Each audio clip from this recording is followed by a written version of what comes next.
भगवान शिव के बहुत बड़े भक्त थे। उन्हें शिव मंदिर में सेवा करते हुए राम नारायण का स्वभाव था।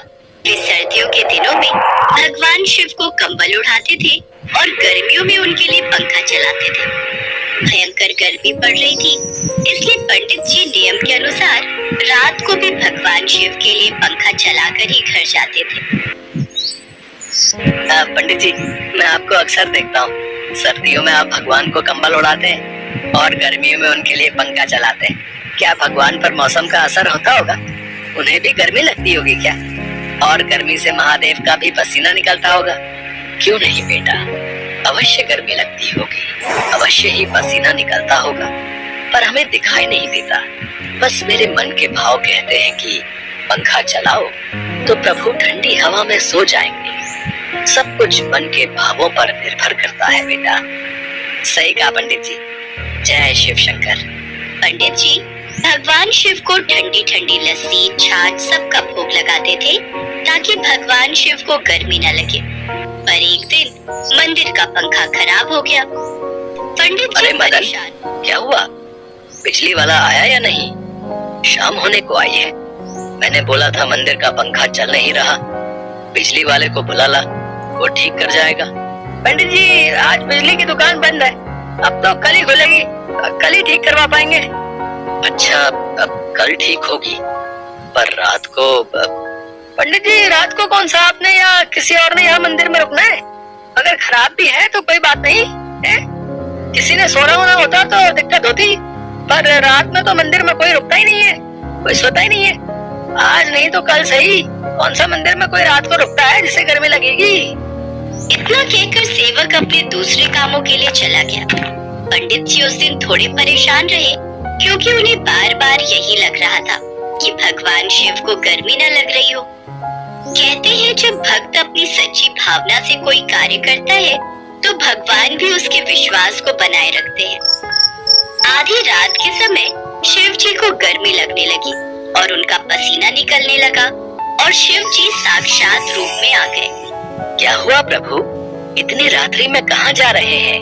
कोई देख लेगा तो दुविधा हो जाएगी। नंदी, बहुत गर्मी लग रही है, देखो तो पसीने छूट रहे हैं। आज मंदिर में पंखा नहीं चल रहा। तुमने सुबह सुना नहीं कि बिजली वाला कल आएगा? पर महादेव, पंखा तो आप भी अपने चमत्कार से ठीक कर सकते हैं। नंदी, तुम भी बहुत भोले भाले हो। अगर मैंने अपने चमत्कार से पंखा ठीक कर दिया तो भक्त की भक्ति का इम्तिहान कैसे होगा? इसलिए मैं पंखा ठीक नहीं कर सकता। मैं थोड़ी देर मंदिर के बाहर हवा खाने जा रहा हूँ ताकि गर्मी भी ना लगे और थोड़ा पसीना सूख जाए। ठीक है महादेव, एक काम करता हूँ, मैं भी आपके साथ चलता हूँ। आप अकेले मत जाओ। ठीक है, हम रूप बदल लेते हैं। शिव जी साधु बन जाते हैं और नंदी उनके चेले अब दोनों मंदिर के बाहर हवा में टहलने लगते हैं। चलते चलते शिव जी और नंदी मंदिर से काफी दूर निकल गए। रात के समय में भी गर्मी बहुत थी, इस वजह से शिव जी को बहुत पसीने आ रहे थे। नंदी, तुम यहीं रुको, मैं राम नारायण को नींद से जगाकर सतर्क कर दूं कि गर्मी बहुत है। कल हर हाल में पंखा ठीक करवा ले। जो आज्ञा प्रभु। शिव जी राम नारायण के सपने में आते हैं।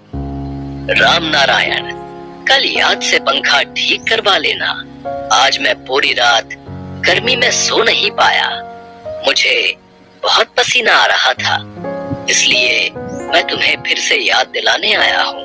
पंखा ठीक करवा दो, गर्मी बहुत है। आज तो जैसे तैसे मैंने रात काट ली, पर कल की रात मैं बिना पंखे के नहीं सो पाऊंगा। इतना कहकर शिव जी अंतर ध्यान हो गए और वापस नंदी के साथ मंदिर में विराजमान हो गए।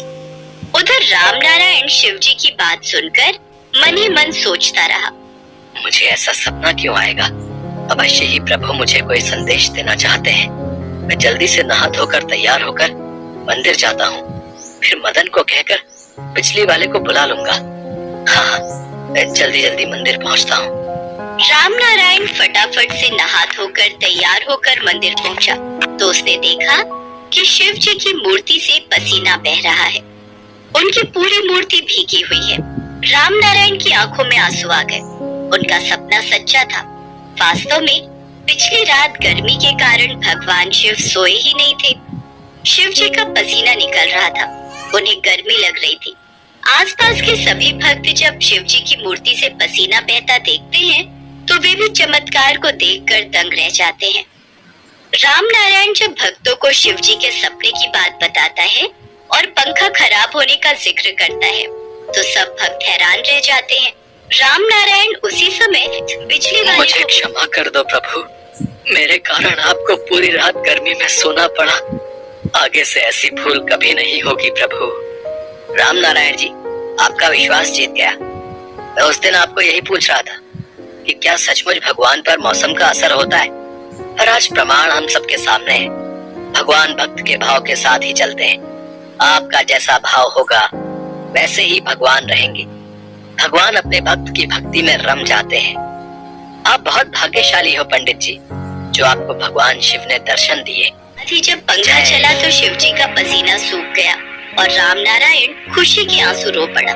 उस दिन के बाद राम नारायण ने पूरी गर्मियां कभी भी भगवान के मंदिर का पंखा बंद नहीं किया। इसलिए कभी भी भगवान शिव को पसीना नहीं